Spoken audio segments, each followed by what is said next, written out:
So today's question is, a 54-year-old woman presented with recurrent episodes of diaphoresis, palpitations and blurry vision. The patient had another episode in the office.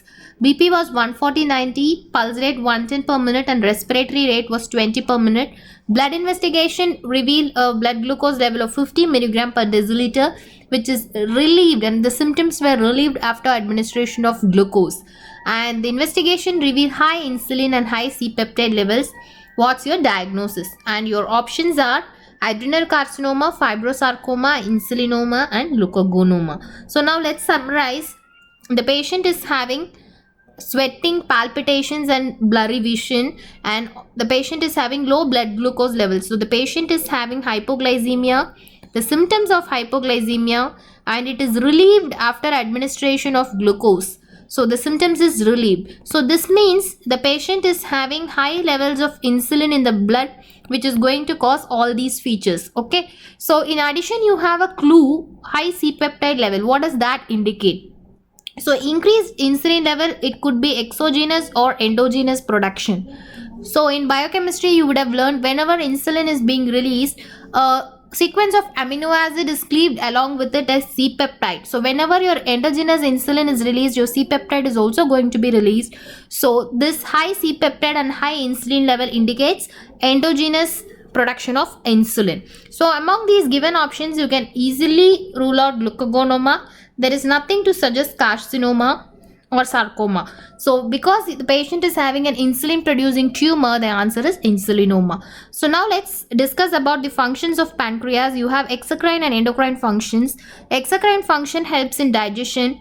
Endocrine function, you have so many functions depending upon the cells. So you have alpha cells, beta cells, delta cells, and you have some other type of cells called D1 cells also. Beta cell secretes insulin, alpha cell secretes glucagon, delta cell secretes somatostatin, and D1 cells secrete vasoactive intestinal peptide. So when you have a tumor of this, beta cells we call it insulinoma, alpha cells we call it glucagonoma, delta cells somatostatinoma, and D1 cells as VIPoma. So whatever I have discussed here, this hypoglycemia, symptoms of hypoglycemia and relieving of symptoms after glucose, administration of glucose, all these put together we call something called Whipple's triad, which is a feature of insulinoma. So all these are pancreatic neuroendocrine tumors. So why you should know about pancreatic neuroendocrine tumors is they can be associated with MEN1 syndrome. And one more thing, if you don't recognize and treat it, the patient can go in for hypoglycemia and die. Okay, so it's one treatable cause, so you have to identify it. So what are the components of MEN1 syndrome? Remember 3 P's: pituitary, parathyroid and pancreas. Okay, so you have pituitary tumors like pituitary adenoma. Most commonly you can have prolactinoma, you can have parathyroid hyperplasia and pancreatic neuroendocrine tumors. So when you take a biopsy or if you excise an insulinoma and look under a microscope, you will have this amyloid like deposit. So what are the other tumors in your body which can show amyloid deposit? So your medullary carcinoma of thyroid can show amyloid deposit. So insulinoma is a neuroendocrine tumor which shows us amyloid deposit. Then it can be a Zollinger-Ellison syndrome, that's also a pancreatic neuroendocrine tumor due to increased gastrin production tumor of the duodenum or from your peripancreatic soft tissue.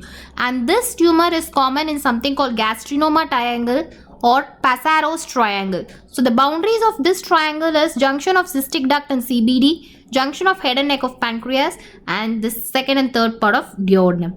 Next, what is this? This is a feature of one pancreatic neuroendocrine tumor. It's a migrating skin rash. It's called necrolytic migratory erythema. So this is characteristically seen in glucagonoma. Okay. So I was discussing about another tumor, D1 cells, which can produce increased vasoactive intestinal peptide. In this case, the patient can have something called WDHA syndrome, watery diarrhea, hypokalemia and achlorhydria. So this is about your pancreatic neuroendocrine tumors. Thank you.